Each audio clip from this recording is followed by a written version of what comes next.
Hey, good morning, friends. Mark Holmes here. My buddy Joe Boo is hanging out in the truck as always. But I want to thank you guys for watching, commenting, and subscribing to the Joe Boo Sports Report, because without you guys, well, I wouldn't have made it to 12,000, and I got to thank each and every one of you guys. So it's on to 13,000. Now, finally, we actually have some good news. Tyron Smith returned to practice yesterday. Yes, that's right. Tyron Smith, a key to that offensive line, was back at practice, which is amazing because they had talked about shutting him down for the whole preseason and him possibly not being ready for the beginning of the regular season. So that's good news to have, as well as Justin Durant has been taken off of the NFL injury list as well. So we've got actually a little bit more firepower coming back on the team, which is great. You definitely want to have everybody there. Now, of course, we're still dealing with the Zeke Elliott situation. And I got to tell you, I'm no prosecutor, I'm no investigator, I'm no police person, but the more and more I look into this, the more and more questions I have in this. And I don't know how the NFL could come up with the conclusion that they did. There's just too many question marks to be beyond a shadow of a doubt, as they say. Unless the NFL has some evidence that nobody else has seen or nobody else has talked about, then this case does not hold water. And if they do have some evidence that is damning and proof that Zeke Elliott definitely abused her, well, it seems to me that they should be turning that over to the police so that way justice can be served. Either way, the NFL does not look good in this situation. But the more I look at stuff, when I start looking at the photographs, okay, Tiffany claims that Zeke Elliott beat her on several occasions.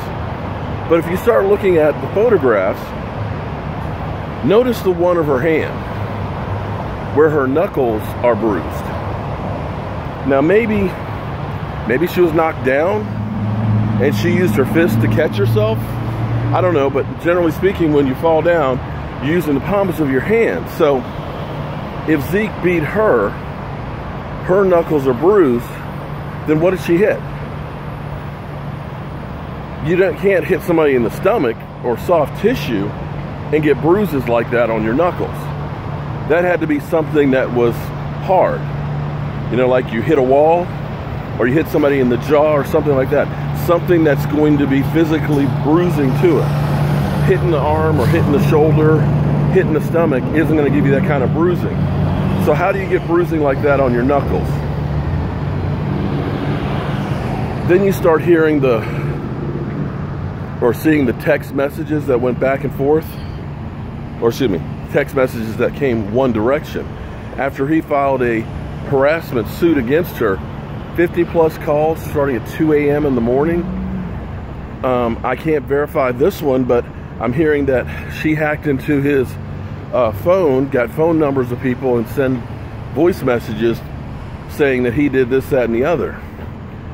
The more I hear, the more this sounds like a person who was out to get revenge.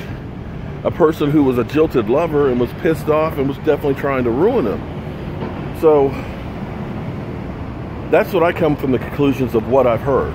Now, maybe there's more to this than we're all being told, but it sounds like that's what the police and the DA kind of said, that, hey, this case doesn't hold water. There's not enough evidence to prove that Zeke Elliott did anything. And it is possible that maybe she was in a fight with somebody else. Because bruised knuckles, okay? Knuckles. You bruise a knuckle when you punch somebody in the face or you hit a wall. You don't get bruised knuckles from somebody hitting you. So again, that's another one of those questions that I have.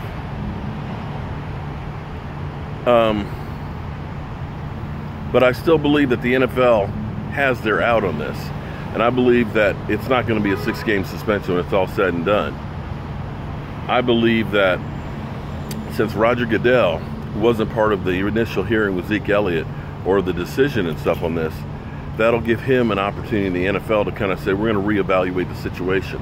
And I think right now what they're doing is they're putting out there the worst case scenario for themselves of what they can get. And I think they're judging public opinion as well as the fight in Zeke, where they can come back and say, okay, we've redone this, we've looked at it, and here's what we've got. Because generally speaking, when they've had cases like this, like Ben Roethlisberger, who they initially gave 6 games, they reduced it to 4. I guarantee you that this one is set to be reset for a reduction of those. So we'll have to wait and see where this goes, but it's definitely going to get uglier before it gets better. Well, back to work. It's another beautiful day here. It's raining in Washington, D.C. I'm Mark Holmes, and I want to thank you guys for all your support.